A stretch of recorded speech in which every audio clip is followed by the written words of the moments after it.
Hi guys, this is about how to develop a player from pretty much no knowledge of Clan Wars to a Clan Wars 3-star monster. And it actually follows the development of the history of Clash of Clans and how 3-star strategies were created and how gameplay progressed. If you have a really good coach, you can jump right to the Hogs, Goho, and Golaloon and Laloon strategies. You can jump right to phase 3 and get in there. It's a lot of work. It's very hard to do. Lots of failure. Um, it's really a struggle. The healthy way to develop into a 3-star monster is to start with a Go Wipe, Go Wee Wee, Go Weeva. One of those three. And you learn the basics. You might get chastised because those are 2-star strategies. You probably will get chastised, and they're not as strong as the 3-star strategies.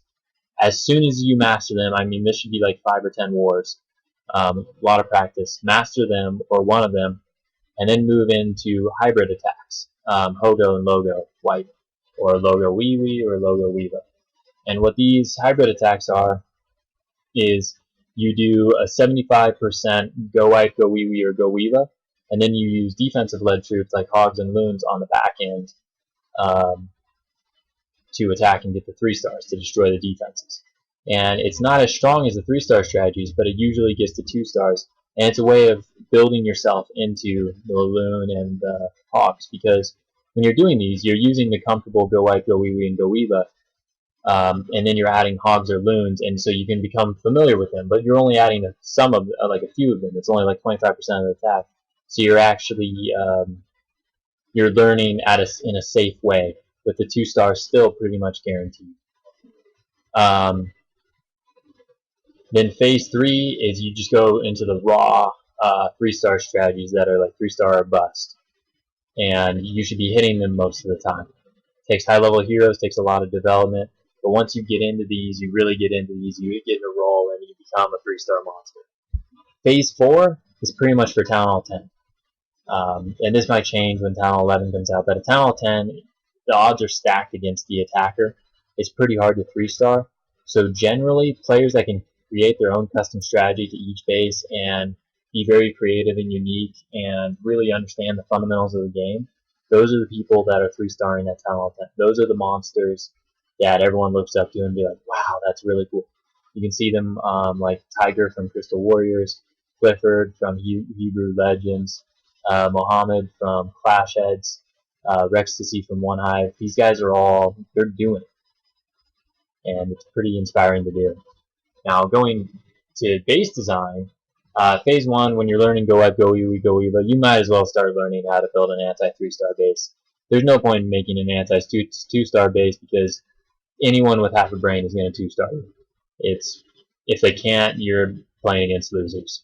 And that might sound mean, but it's the truth. 2-stars is like easy peasy.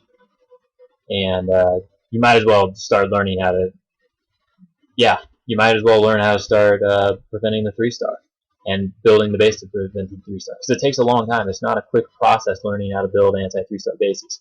And as you progress through these attack strategies, you're going to learn how to stop them, and you're going to learn from more people. You're going to gather more experience. It takes a lot of time. You have to build a lot of bases before you really get the fundamental principles. And all of these videos, except for custom, I haven't gone to custom, they're all on my YouTube channel that specifically go over them and how to do them. And definitely watch my base designs, because it accelerates you right to the great stage and a little ways into the ideal stage.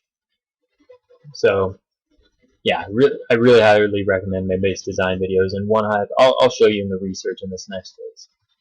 So here is what you need to do to develop through those phases and how you need to develop as a player. You need to do tons of research, and I'm going to cover that last. It should actually be last, but it's probably the most important thing.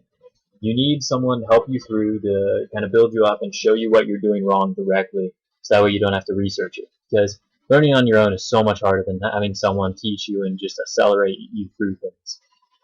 Practice and matchmaking for 3-star strategy is essential. You should be doing 2 or 3 hardcore attacks a day. And your attitude is also very essential. If you can't deal with failing, you are not going to be good at Clash Clans. It takes a lot of failures to be really good at the game. You have to fail a lot. You have to push yourself. Oops, let's start that over again. Accidentally, yeah, here we go. Yeah, you have to be able to deal with failure. You have to have a positive attitude. You have to build people up around you. You have to be able to deal with drama in the clan. There's a lot of things you have to be able to do, and you also have to really enjoy the game. That's really important. If you don't, um, you're probably going to quit out before you get really good, because there's a lot of farming and a lot of grinding and a lot of frustration. And if you don't truly enjoy the game, at some point you're just in frustration, you're just going to rage quit. It's just, I see it happen all the time. And it's actually a very important part of recruiting players of, do they enjoy the game? Are they involved? Are they active?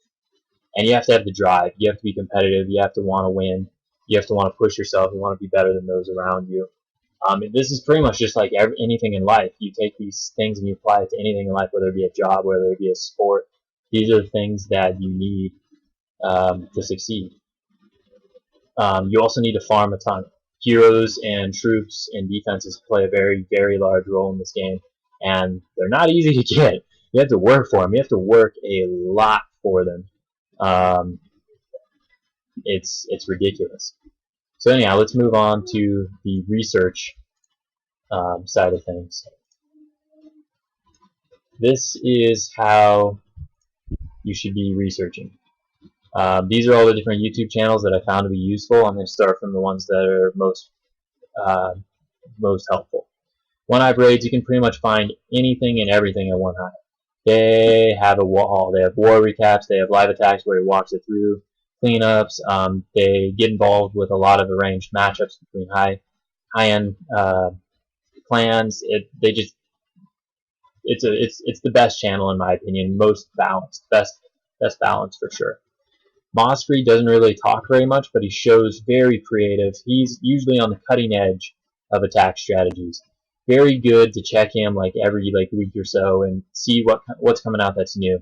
Him and his clan. He bounces between a lot of different clans that are all kind of sister clans, and they're coming up with the new stuff. Tiger from Crystal Warrior at Nightly Gaming, just a freaking amazing leader, an amazing player. So dedicated, so passionate about the game. He really knows what he's talking about. He's a Town Hall 10 monster. If you're a Town Hall 10 and you're looking to get Town Hall 10 information, watch a lot of what he does. You will always be learning something new because he's just awesome. Hulk is a complete douchebag. I don't know if I'm allowed to say. I know I'm allowed to say that because he says horrible things on there too.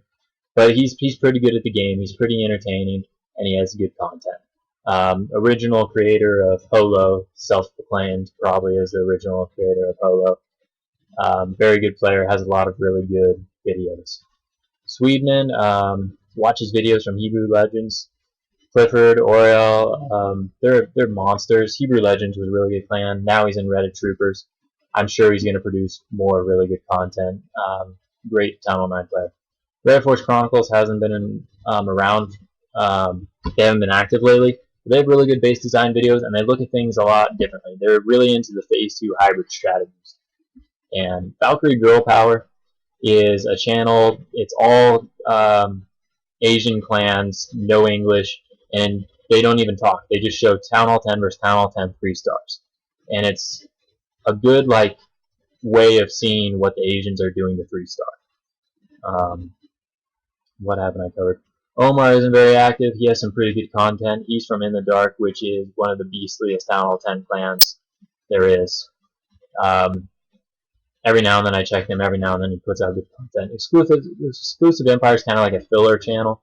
They've got some good content, but there's nothing really that sets them apart. Clash with Ed is pushing and war focused. He bounces around between In the Dark and Quantum's Web. He has some good Town Hall 10 content. Clash with Dart has some pretty good Town Hall 9 content. Every now and then he'll show me things I haven't seen before, which is pretty cool. There's nothing you can really find from Clash with Dart that isn't at One Hive or the other channels, though. And then, of course, me. Clash of Clans for the win. Who's that loser? Thanks for watching.